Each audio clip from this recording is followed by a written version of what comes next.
everyone. Ice Hearts Part 7 is here. The curling date, quote unquote, continues. And someone will be meeting their past, which is always a good sign, right?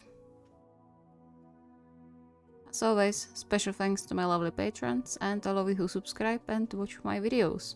You are keeping this channel going and alive. Thank you very much, and I hope you will enjoy.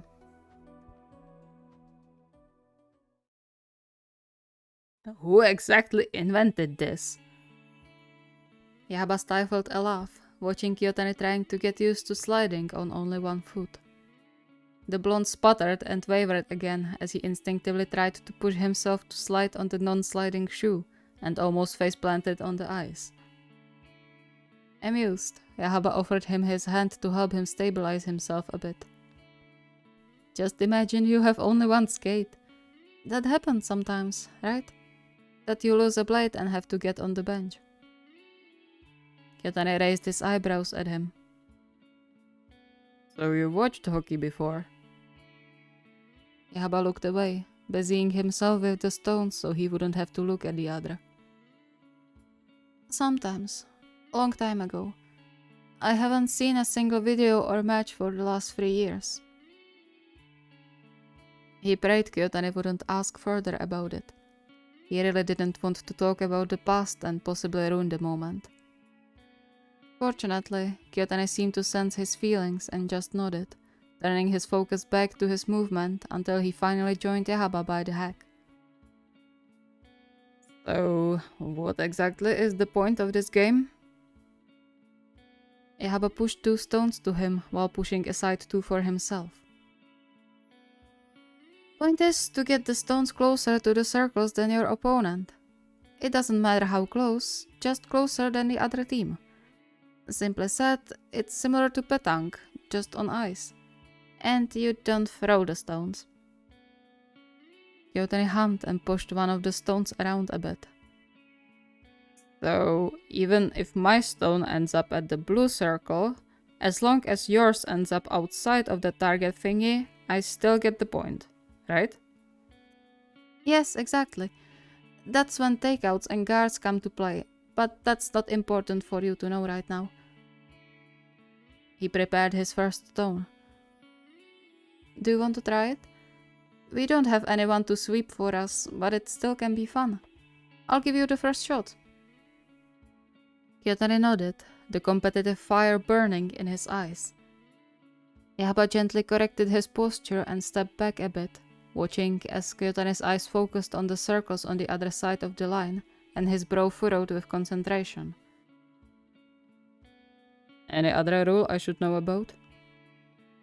You should release the stone before the hog line, the last one behind the circles from this side, but that's not that important for you.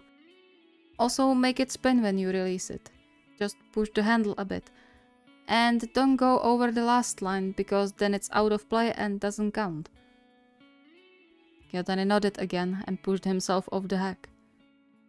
KyouHaba watched the stone slide over the line, feeling a bit like a proud father when it stopped on the blue circle. That's a great one. Great one for my first ever attempt, you mean?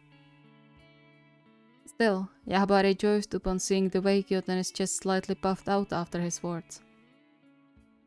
Is it your turn now, or do I send the other one too? Send the other one. Then I'll show you how it's done.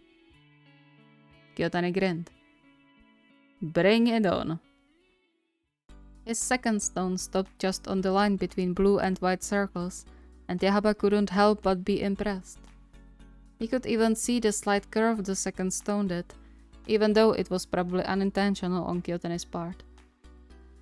He didn't forget to praise Kyotani's aim, the happy glint in his eyes being the best reward for him.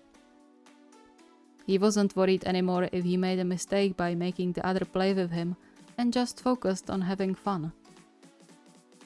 He sent his first stone intentionally to Kyotani's second, with just enough force to stone stopped right in front of it.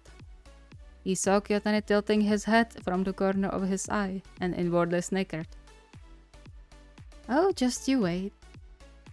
Kyotani's eyes widened as his second stone bumped into his first, knocking Kyotane's second out behind the back line and pushing his first into the center. What the heck? How did you... What? KyouHaba grinned with satisfaction. Don't be so surprised. I play second. I have to be good at takeouts. Huh. No wonder you can aim with your shoes so well. How long did it take you to get this good? KyouHaba's cheeks flared up. I'm not that good. I haven't been playing for that long. Some people I met at competitions have been playing since childhood. Watare, or Skip for example. I can't measure to them at all. Kyotane hummed, and KyouHaba soon found himself being tucked closer to the other. He didn't fight it, his heart beating faster when the strong arms wrapped loosely around his sides. Is this okay? He nodded, biting his lip before he put his arms around Kyotane's shoulders, clutching to his shirt. Kyotane pulled him closer until their chests were touching, his breath ghosting over his skin, and KyouHaba shivered when he spoke up again. You should be proud of what you can do. I can imagine how much work you put into this. There's no shame in telling yourself you are good. KyouHaba blinked, surprised to hear that from Kyotane, but then smiled, the pleasant warm feeling spreading in his chest. He leaned in to let their foreheads touch. Thank you. It means a lot that you think so. What do you say we play another round? Kyotane chuckled and pressed a short kiss on KyouHaba's lips. Watch as I destroy you this time. They played a few more rounds, all of which KyouHaba won. He was worried that Kyotane could get discouraged by the losses, but the fire burning in the amber eyes proved him wrong. And when Kyotane stated he had a great time while they were cleaning, all his remaining worries dissipated like smoke.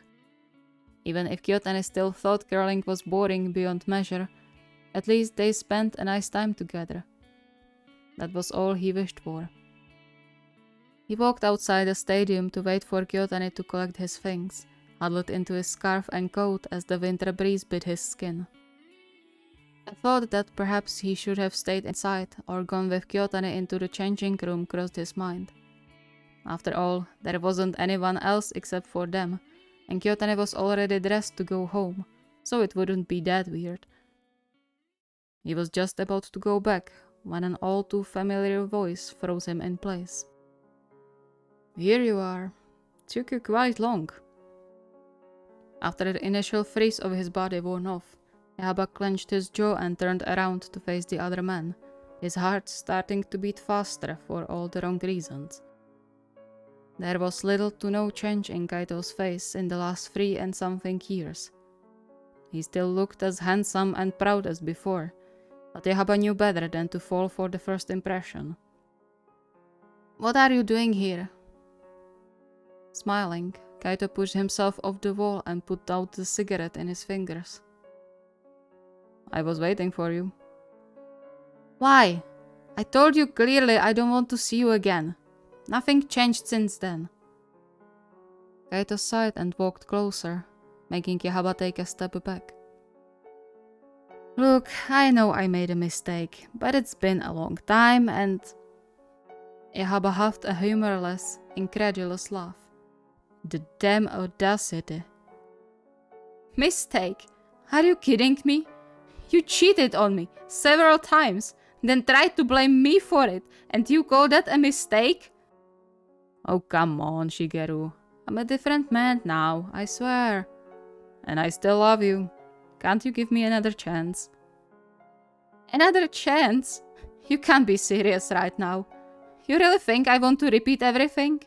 All the nagging and criticizing of everything I did? Nothing was good enough for you. When you were there for me, huh?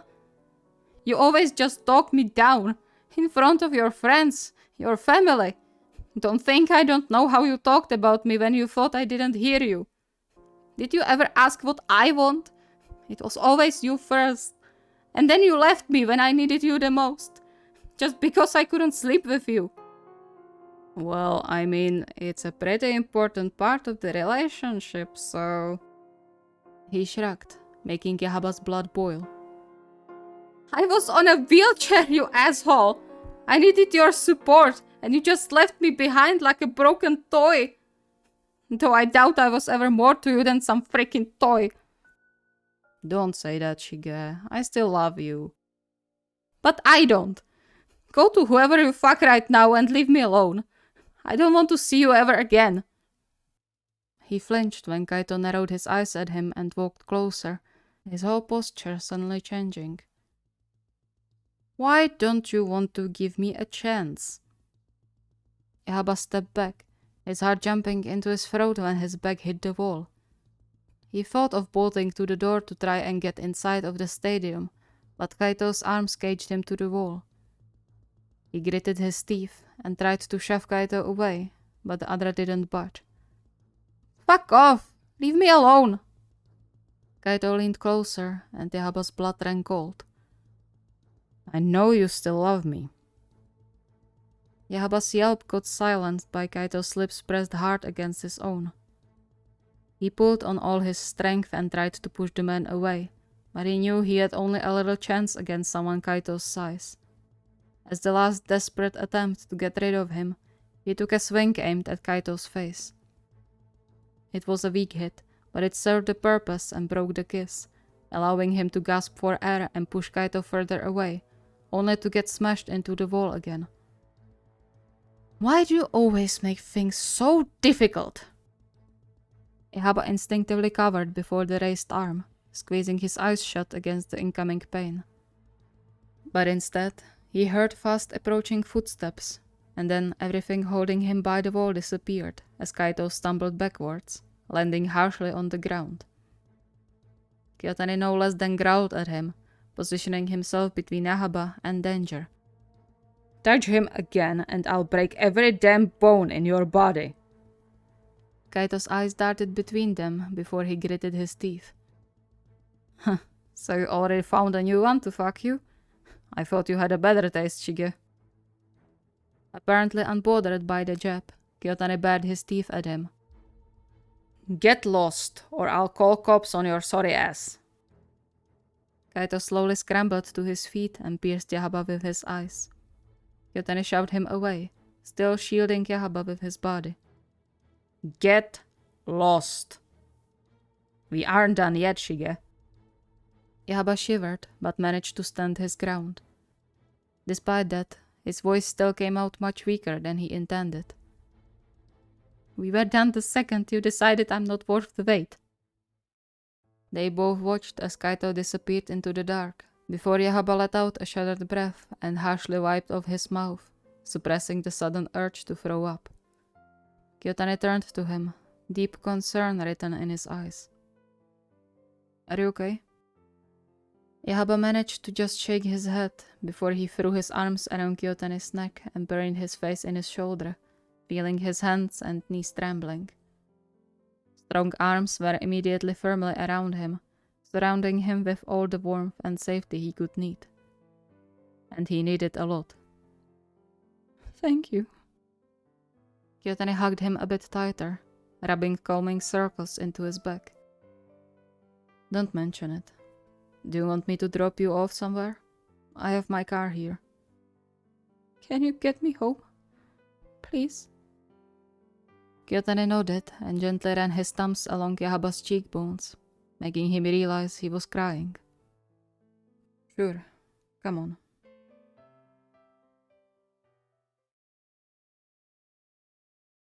Thank you so much for watching. I hope you enjoyed.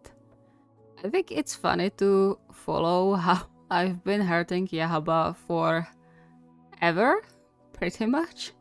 I know this is one of the newer stories I've written, but still, it's kind of funny. My poor boy. I just like to see protective Kyotani, okay? That's all there's to it. Also, in the future, I will finish this series. I will probably steal idea from Hana and do a supercut at the end. And I will also try to bring manga reviews back in the near future, so if you're interested in that, keep an eye out. If you have any requests or ideas, the request form is linked in the video description.